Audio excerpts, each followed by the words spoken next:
విశాఖ జిల్లా ముదపాకుల పెందుర్తి ఎమ్మెల్యే పంచకర్ల రమేష్ బాబు ఇది మంచి ప్రభుత్వం కార్యక్రమంలో పాల్గొన్నారు.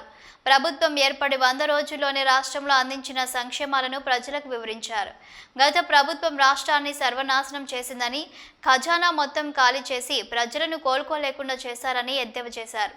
అయితే కూటమి ప్రభుత్వం ప్రజలకు అనేక సంక్షేమ పథకాలతో పాటు యువతకు మెగా డిఎస్సి ద్వారా ఉద్యోగ అవకాశాలు, 3,000 రూపాయలున్న పెన్షన్లు, 4,000 రూపాయలు రాష్ట్రం మొత్తం అన్న క్యాంటీన్లు అనతి కాలంలోనే ఏర్పాటు చేసే ఘనత కూటమి ప్రభుత్వానిదని కొనియాడారు. అతి త్వరలోనే మహిళలకు సిలిండర్ ఉచితంగా అందిస్తామని హామీ ఇచ్చారు. గ్రామాల్లో ప్రజలకు ఎటువంటి ఇబ్బంది ఉన్నా సచివాలయం సిబ్బందికి, స్థానిక అధికారులకు తెలియజేయాలని అన్నారు. ఒకవేళ ఏమైనా సమస్యలు పరిష్కారం కానిచో ఆ సమస్యను తనకు తెలియజేస్తే ముఖ్యమంత్రి, డిప్యూటీ సీఎం దృష్టికి తీసుకువెళ్లి పరిష్కరిస్తామని తెలిపారు. ఈ కార్యక్రమంలో తెలుగుదేశం పార్టీ అర్బన్ జిల్లా అధ్యక్షుడు గండి బాబ్జీ, గుర్రంపాలెం మాజీ సర్పంచ్ సుఖవాస అజయ్, ముదుపాక జనసేన నాయకులు పర్రి శివ, గోరపల్లి సత్యారావు, అధికారులు, గ్రామ ప్రజలు తదితరులు పాల్గొన్నారు. నారా చంద్రబాబు నాయుడు గారి నాయకత్వంలో ఏర్పడిన ఈ ఎన్డీఏ ప్రభుత్వం చేసిన అభివృద్ధి సంక్షేమ కార్యక్రమాలకు ప్రజలకు వివరించడానికి ఇది మంచి ప్రభుత్వం అనే ఒక కాన్సెప్ట్తో మా అధికారులు మేము కూడా గ్రామాన తిరుగుతూ ఉన్నాం. ప్రజలకు జవాబుదారీగా ఉండాలని, ఏం చేశాం, ఏం చేయబోతున్నాం, ఇంకా వాళ్ళకి ఆ గ్రామానికి ఉన్న అవసరాలు ఏమిటి అనేది కనుక్కొని వాటన్నిటి కూడా ఎస్టిమేషన్లు రెడీ చేసి సంబంధిత డిపార్ట్మెంట్ల ద్వారా వాళ్ళకు ఆ పనులు చేయించే విధానాన్ని ప్రారంభిస్తూ ముఖ్యమంత్రి గారి ఆదేశాల మేరకు ఈరోజు ఈ కార్యక్రమం మొదట ముద్దపాక గ్రామంలో తీసుకోవడం జరిగింది.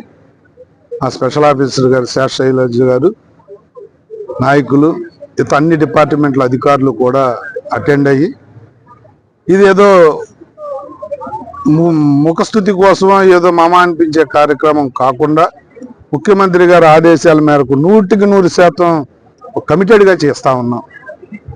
ఈరోజు చేసినవి చెప్పాం, చేయబోయేవి చెప్పాం. ఈ గ్రామానికి కావాల్సిన వినతి పత్రాలు తీసుకుంటున్నాం.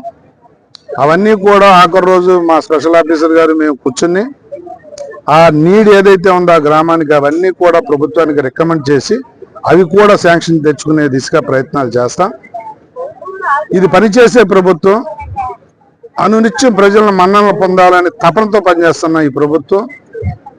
మొన్న వరద బాధితులను ఆదుకోవటంలో కూడా ముఖ్యమంత్రి గారు 10 రోజులు డే అండ్ నైట్ ఆ నీటిలో ఉండి, చిన్న వయసులో ఉన్న వాళ్ళు కూడా నీటిలో తడిసి 2 రోజులకే జ్వరాలు తెచ్చుకున్నా కూడా ఆ ఉక్కు మనిషి 10 రోజులు మళ్ళీ అందరికీ కూడా పాత పరిస్థితులు వచ్చే వరకు కష్టపడిన విధానం మనం చూసాం. అలాంటి ముఖ్యమంత్రిని చూసి మేమంతా చాలా నేర్చుకోవాలి. మా అధికారులు కానీ, మా ప్రజాప్రతినిధులు కానీ కష్టపడి ఇష్టపడి పనిచేస్తాం, ప్రజలకు అందుబాటులో ఉంటాం, ప్రజల అవసరాలను తీర్చడానికి చిత్తశుద్ధితో పనిచేస్తామని చెప్పడం కోసమే ఈ 100 రోజుల ప్రగతి, అభివృద్ధి, సంక్షేమం ప్రజలకు